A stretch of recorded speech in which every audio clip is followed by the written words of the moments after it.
think about what Kendre was able to do last week? You see somebody who's kind of, after that injury, starting to kind of find a little bit of groove? Yeah, I think so. I think I thought he made the most of his opportunities and felt really good coming out of the game when the ball was in his hands, what he was able to do in that game.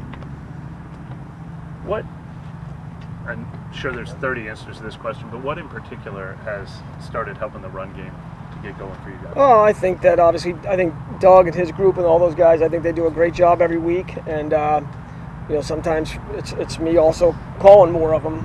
A lot of times, you get some more called, and you get a little bit of a rhythm, and those guys get going. But I think our offensive line has done a nice job coming off the ball and attacking those guys. How hard is that? It's a chicken versus egg question, but I mean, when you gain 0 on 1st and 10 and it's now 2nd and 10, how hard is it to stay stubborn? Well, I think that, in the back of your mind, you might always kind of have a call, but then when you get to 2nd and long type of situations, it's something that we've, throughout the week, have kind of put together a little package and say, hey, these are kind of the plays that we're visualizing getting to. Obviously, it's a lot easier, like you're saying, if you get 4 or 5 on the first down, and then you can really pick from wherever you want. So I think obviously when the longer situations, it's probably obviously a much higher tendency to pass. Does that, if you're able to get it going, does that help play action? Does the run game even yeah, matter with that? I think it helps everything. Yeah, but particularly with the play action, I think if you're able to string a few runs together with some success, and then all of a sudden just dial up a play action, I think that all goes hand in hand. Yes. Is it just like a preference thing that you'll usually kind of rank bottom, just like play action attempts? Is that just like within the scheme of the offense? I think that I would just say that's me calling more. I really would. I mean, that's we kind of go into most games with a certain amount, and you come out of the game and maybe there's a few that you're like, I wish I had gotten to that. So I think that's just a matter of me getting to more of them. But is it also sometimes just presenting out what the defense is giving you? Yeah, it is. Yeah, it is. It's also presented maybe with what the defense is giving you, maybe what did happen on first down. Do you feel better about it? If it's all of a sudden 2nd and long, are you going to get a softer defense and maybe not get a chance to? So I think that all is part of it. Yes. You mentioned some of the false starts might have been a product of some of the different wrinkles that you'd incorporated. Is that kind of a balancing act of trying to be innovative, but also trying to make sure everyone's kind of? Yeah, I think we got to do a better job of it. I think that the pre-snap penalties, if we want to, be doing some of those things, then we got to be able to handle it, especially on the, a little bit tougher on the road, maybe with the noise and stuff like that. But I think that it gives you advantages, and yet we got to take advantage of those.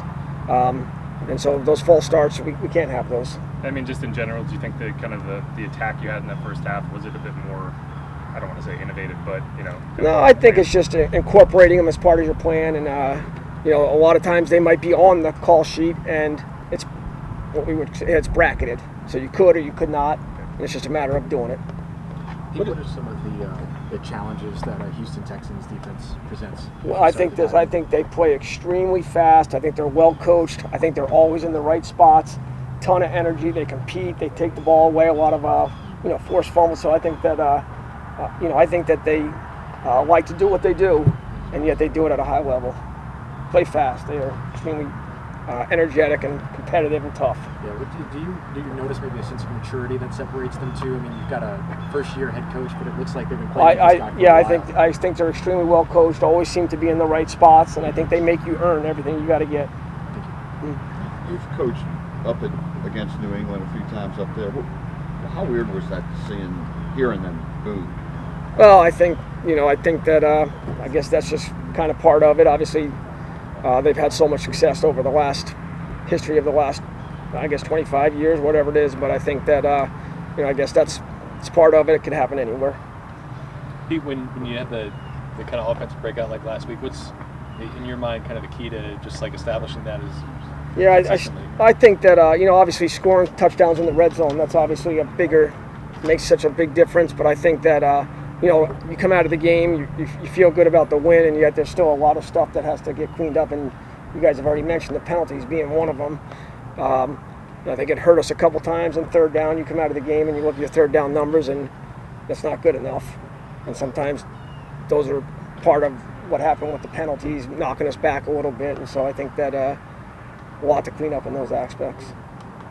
Does it present any kind of a challenge to have games where you win 34-0, you have this great offensive output, and then you come in and say, okay, there's still these things that we want to improve. Like, Yeah. how do you manage that? Well, I think we coach them the same every week, win or loss, make the corrections. And I think when you really come out of that game, I thought we hurt ourselves a few times. We got good field position from the defense a couple times, and a couple of those times we didn't do anything, and we ended up kicking a field goal for points. So I think that you come away from that game thinking, well, we had the opportunity to score more points. And when you're watching the film with your players and showing them, and we've got a great group though. Are there other reasons besides the penalties that shifts in motions are a negative or a higher degree of difficulty, or does it take away your ability to have two-line calls? I think if we want to do them, we got to be able to do it without having the pre-snap penalties, because those are errors that shouldn't happen. But what are other reasons to choose not to do it? Well, I think sometimes, it might when you do it, maybe it gives you an advantage to see what is the defense doing, or maybe to give a guy access, or maybe to set a certain front. And then you might look at it and say, yeah, just maybe it's too much, and you don't need to do it on this play because it doesn't help you. Maybe it doesn't hurt you, but obviously if we're going to do it, we can't let it hurt us.